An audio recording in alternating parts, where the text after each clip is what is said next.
उत्तर प्रदेश में एक ऐसा शहर है जहां हिंदुओं की आबादी सिर्फ 15% है और मुसलमान 85%। जी हां, ये सच है। आंकड़ों के हिसाब से तो शहर में अल्पसंख्यक जैसे स्थिति में है। ये शहर है संभल, वही संभल जहां 2024 में दंगा हुआ था, वही संभल जहां कई कूपों पर कब्जा कर रखा गया। अब 2024 हिंसा पर न्यायिक आयोग की रिपोर्ट मुख्यमंत्री योगी आदित्यनाथ बहुत जल्द यूपी की 25 करोड़ जनता के सामने रखने वाले हैं। तब सामने आएगा कि किसने संभल को जलाया, कौन था मास्टरमाइंड। साथ ही ये सच भी सामने आएगा कैसे संभल में हिंदुओं को अल्पसंख्यक बनाने की साजिश हुई। योगी के संभल फाइल्स खोलने से पहले ही दंगा ब्रिगेड सहम गई है।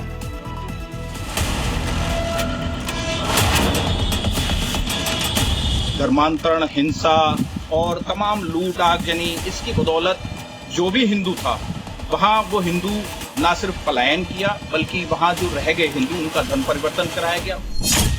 हिंदुओं के अल्पसंख्यक होने का पूरा सच आएगा सामने। तक संभल में जो भी दंगे हुए हैं 1910 से लेकर अब तक, जिनमें 99.99% हिंदुओं की ही जान गई है। हिंदुओं को पलायन के लिए क्यों होना पड़ा मजबूर? संभल में हिंदुओं को अल्पसंख्यक का दर्जा दिया जाना अति आवश्यक है। कहां हिंदुओं ने मांगा अल्पसंख्यक दर्जा? संभल में अल्पसंख्यक बना दिए गए हिंदुओं के खिलाफ हुई साजिश का काला सच अब यूपी विधानसभा के मॉनसून सत्र में गूंजने वाला है। 24 नवंबर 2024 को भड़की संभल हिंसा की 450 पन्नों की न्यायिक जांच रिपोर्ट सदन में रखी जाएगी। ये जांच रिपोर्ट न्यायिक आयोग ने पिछले साल अगस्त में मुख्यमंत्री योगी आदित्यनाथ को सौंपी थी। डेमोग्राफी को भी नहीं बदलने देगी और जो भी डेमोग्राफी को बदलने का दुस्साहस करेगा उसको स्वयं पलायन करने के लिए मजबूर होना पड़ेगा। संभल में सनातन को बचाने की इसी मंशा के तहत अब यूपी के लोगों के सामने आएगी संभल हिंसा की रिपोर्ट। शाही जामा मस्जिद का सर्वे और उसके बाद की हिंसा ने संभल में एक गहरे तनाव को जन्म दिया। संभल में रह रहे हिंदुओं की मांग है कि उन्हें अल्पसंख्यक का दर्जा दिया जाए। हाथों में तख्तियां लिए लोगों ने कहा कि अब हिंदुओं का उत्पीड़न बंद होना चाहिए।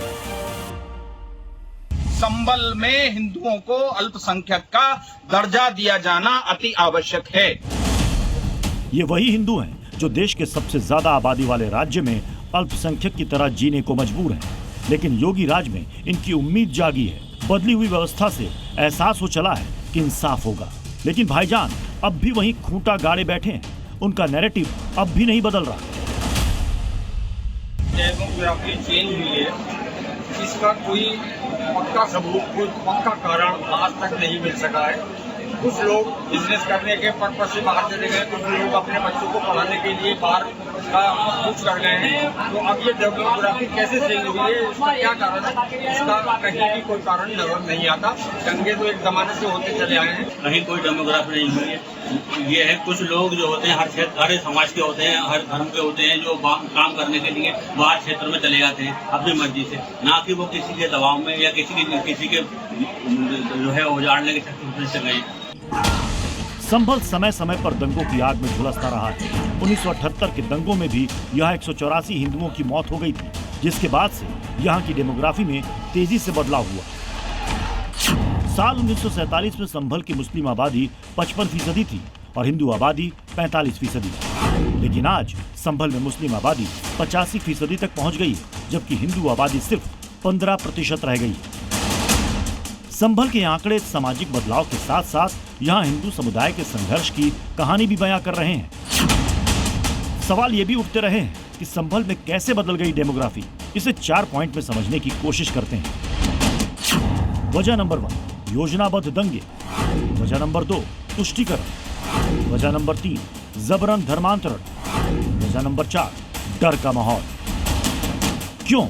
क्योंकि तत्कालीन सरकारों ने पलायन करते हिंदुओं की सुध नहीं ली, इनकी पीड़ा नहीं देखी, इनका दर्द समझने की कोशिश नहीं की।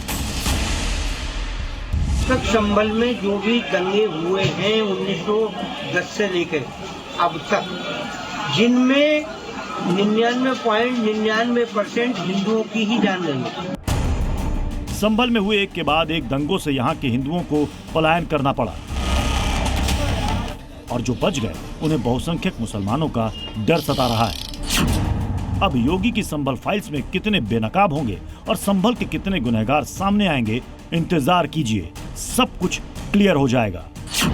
सुनील सिंह के साथ ब्यूरो रिपोर्ट, संभल, जी मीडिया।